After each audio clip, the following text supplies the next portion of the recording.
Once again, the Kingdom manga shows that when it comes to loyalty, despite being based very heavily on realism, as I hate realism, can really still hit it. It's not the typical, well, it's not a shonen, but it's not those, I was gonna say, it's not the typical shonen logic about getting strength from that way, but it's pure morale and loyalty. Can still be pretty inspiring, especially if it's in this one. I thought it was gonna be a bad chapter, and why we haven't escaped from the despair just yet. It wasn't as bad as I thought it would be. Yes, this is me, the angry anime fan, here to bring you 568 of the Kingdom chapter, as they all fight valiantly against the army that blocks them. They all manage to break through as they face off against the Sound military. As no, sorry. Sorry. Yontawa. I dropped her name for a moment there. I guess I must have mistaken for someone else. Yontawa also breaks through. She tells her people to split into different groups and message the chieftains. They will split into various tribes and continue to avoid pursuit, and then they must stay alive until the sun rises. And what will happen once the sun rises? They will regroup again, and the rendezvous point, well, she doesn't say where that rendezvous point will be, but it's worth noting that even if they do escape from her, then they practically have run all night. They won't have the stamina to fight the Quarong one more day tomorrow. Not to mention the lack of food, but I guess we'll solve that later. Either way, for some strange reason, the Quarong King and Shujunji arrives. I'm saying strange reason because I actually thought they were already here, but for some reason they weren't. Nope, they see the pile of corpses of both their people and the Mountain Tribe people. The Sao generals apologizes to its general that he let them through, but it seems that his hand was cut off by Baiyu while they also escaped at the same time. I mean, he does say I have no excuse. But I mean, he says he has no excuse, but I still find it pretty pathetic that he really underestimated the Mountain Tribe this much. Either way, Shunju says to him to rest and take over. Of course, Raizo says to the One Eye that if he were one of their own, he would have blinded him and then kill him. Once again showing just how cruel the Quarong people really are when it comes to failure.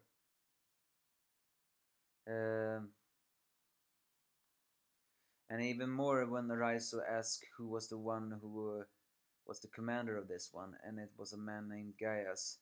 So Rosuya says to another one named Gao to go after them and cut off Gaius' head and take command. Well, that's some cruel. As Suyu says to them that they need to hurry, and if it will be troublesome if they leave their area. The Quarong King Raizo believes that even if they split into multiple factions, they cannot escape, as Quarong tribe actually has a pack of wild animals, trackers actually, but they behave like wild animals. The Gang clan with them. And they managed to actually track down a large portion of the people. So as John Tower keeps on running and see another more energy, they still break through that amazingly, and tells and John Tower tells our people to change it even more differently. Eventually, it comes to a point where actually Yontawa and another man, Toji, haven't we met that Toji before, fought alone, and unfortunately Toyo is no more, as he died protecting her to the very end. That is very admirable. But now it's just Yontawa against this Guile clan. So And it's worth noting that they're actually saying that they don't intend to kill her, they intend to take her to the Quaron King. And, well, so that the Raizo can kill her. But she just says that there's no time for that yet. Um, and because the Guile tribe tracked down Yontawa, they blew a horn. And that's why her most loyal servant have managed to find her. The strongest warrior Baiju, who managed to run here, but unfortunately pushes his steed too much and kills him. And Baiju, he is covered with blood and wounds, but he still had the will to fight as he cuts down his opponents. And unfortunately, Yontawa has actually suffered the first major wound this battle. It seems that she has sprained her ankle. That is not a positive side. So Bayo, despite being heavily wounded, grabs Yontawa and runs away. And as they both reminisce a little bit about how long Bayo has served her, and he says that he has sworn an oath to believe the most for the mountain king Yontawa, although Yontawa is quick to say that that's not true. Either way, they are about to reach a canyon, something that if they reach that, they will die. However, Yontawa just says to Bayu that she trusts him as he jumps. The question is, will he have enough jumping power to escape from this despair? It wouldn't surprise me if he barely misses it, but he throws Yontawa to the other side while he falls down in the cavern.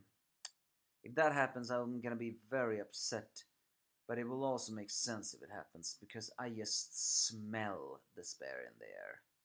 What exactly was Yontawa's plan? I mean, I know it's a good plan to split up in different factions, but where is the rendezvous point?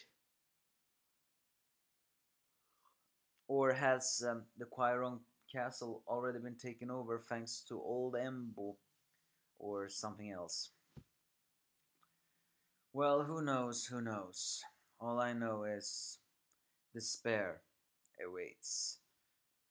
So, well, that's this basically this chapter. Not as bad as I thought it would be, action packed, and it was nice to see all the loyalty. That's what I always liked about the Kingdom manga. I do not like all this despair, but it's just what kind of manga it is. So give me your thoughts if you have any. Like and subscribe if you want to, and I'll see you in another.